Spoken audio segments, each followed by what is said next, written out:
Zonja kryetare, të nderuar kolegë, të nderuar qytetarë të Shqipërisë. Sot nuk ngrihem në këtë foltore për të komentuar një rezultat.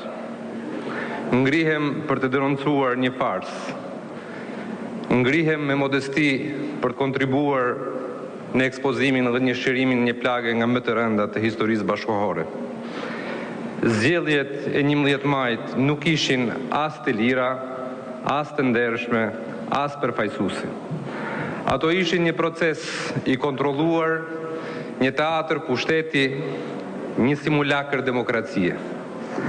Partia Socialiste, Partia Shtet, Qeveria Shtet, Kryeministri Shtet organizuan jo një garë reale, zgjollën të ndërtojnë një proces të mbyllur, ku çdo element ishte i kontrolluar dhe i komanduar politikisht dhe shtetërisht. Kolegët e mazhorancës, ju e nisët udhëtimin regresiv duke izoluar liderin e opozitës Sali Berisha, duke penalizuar opozitën për një kohë të gjatë, e bët me vetdije.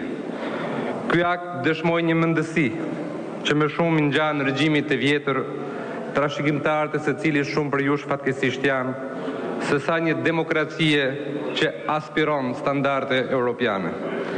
Në ligjërimin tuaj dëshmohet një përpjekje orkestruar për ta shpallur opozitën të panevojshme, për ta përçmuar, për ta futur në presion, për ta tallur, për ta shtypur, për ta denigruar dhe asgjësuar.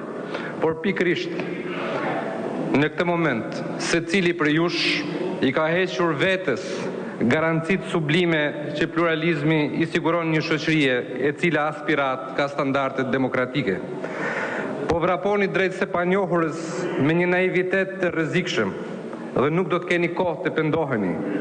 Sot nuk jeni më individ me identitet politik, jeni kthyer në numra, në pritje të urdhrave nga një person i vetëm që po e shtron Partinë Socialiste në mekanizëm kontrolli absolut.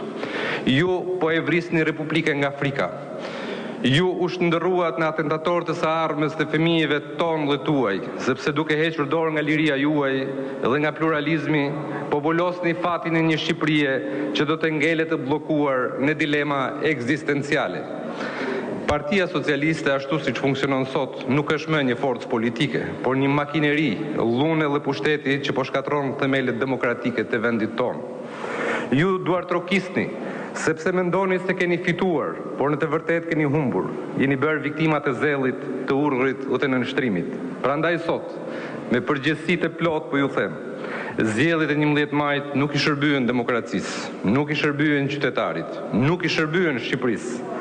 Ato i shërbyen vetëm një qëllimi, vazhdimit të sundimit të pakicës mbi shumicën, sundimit personal të Edi Ramës mbi ju dhe mbi çdo qytetar që e pranon sundimin. Sot sundimi i mazhorancës është kthyer në një tirani ndaj shumicës së qytetarëve. Sot sundimi i shumicës qeverisë së jo legjitime, në fakt pakicës së shtirës i shumicës me vota të rrëmbyra, është kthyer në një tirani ndaj shumicës së qytetarëve. Të nderuar kolegë të mazhorancës, ju që sot e quheni këtë një fitore, kujtoni mirë të fjali.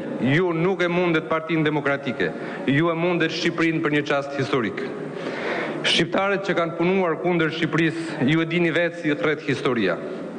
Duke ndalur rotacionin, nuk keni ruajtur stabilitetin, por keni ndalur qarkullimin e ideve, keni ndalur besimin e qytetarëve tek vota, keni cënuar dinjitetin e tij, keni shkelur garancit kushtetuese dhe barazit para ligjit. Ju i ftoni qytetarët të braktisin dhe të ikin nga ky vend. Dhe po kaq e rëndësishme duke bërë këtë, i keni mohuar vetes mundësinë të jeni njerëz të lirë, sepse kur një sistem funksionon vetëm në një drejtim, as ju nuk jeni më përfaqësues. Jeni kthyer në peng të pushtetit që mendoni se e keni. Në vend që të garonit me ide, garuat me presion. Në vend që të fitoni zemrat e qytetarëve, fituat frikën në shumë vende dhe urrëtitjen e tyre. Por urrëtitja nuk ndërton paqe. Frika nuk ndërton demokraci. Frika ndërton heshtje. Dhe heshtja, kolegë, është fundi i përfaqësimit. Në një shoqëri demokratike, rotacioni është shenjë shëndeti, jo krize, sepse asnjë pushtet nuk është i përjetshëm, asnjë manipulim nuk zgjat pafund dhe asnjë popull nuk hesht për gjithmonë. Unë nuk flas sot në emër të një partie, flas në emër të atyre qytetarëve që votuan dhe nuk pan ndryshim, në emër të atyre që nuk votuan sepse nuk besuan më, në emër të rinjve që largohen nga vendi jo sepse Shqipëria nuk ka bukuri, por sepse nuk ka mundësi reale për të ndryshuar me votë. Këto zgjedhje nuk konfirmuan demokracinë, ato e zhbën atë. Dhe nëse nuk reagojmë sot, nëse pranojmë këtë normalitet të rrem, nesër nuk do të kemi më as votime, as opozit, as institucione. Nuk ka Shqipëri pa demokraci, nuk ka demokraci pa zgjedhje reale, dhe nuk ka drejtësi nëse heshtin përballë kësaj maskarade. Reflektoni dhe reagoni, dhe do të jetë mirë dhe për ju, sepse jo vetëm demokratët, por edhe socialistët, të gjithë shqiptarët meritojnë një vend të lirë, një vend demokratik. Faleminderit. Fjalën e ka Tauland Balla, përgatitet